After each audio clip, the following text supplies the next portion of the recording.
Je suis Jérémy Malek-Lamy, je suis le coordinateur du centre de santé, quartier santé Le Maçon, et l'un des fondateurs de l'association gestionnaire du centre de santé. C'était dans l'ADN de quartier santé de faire sortir la santé de la seule salle de consultation.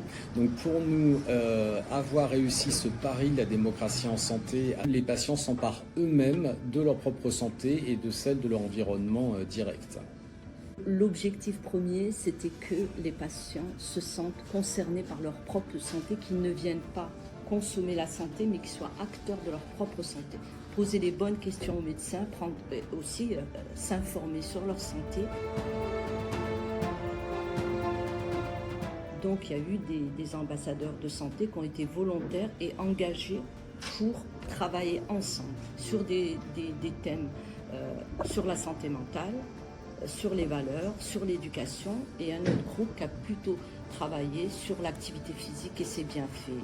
On s'organisait en groupe de parole pour en fait définir ce qu'on trouvait important pour la santé, pour tout ce qui pouvait intervenir dans, par exemple, la santé, le sport, la santé, le comportement des autres, tout ce qui pouvait nous amener à avoir un lien social en rapport quand même avec la santé. Vu le problème de l'alimentation, avec les jeunes qui sont Maxi McDo, on ne va dire autrement, on a été un peu surpris quand ils nous disaient que c'était McDo 2-3 fois par semaine. Et on leur a fait comprendre que, en fait, pour avoir une santé équilibrée et pouvoir avoir une vie équilibrée, il faut avoir une alimentation équilibrée, que l'un n'allait pas sans l'autre.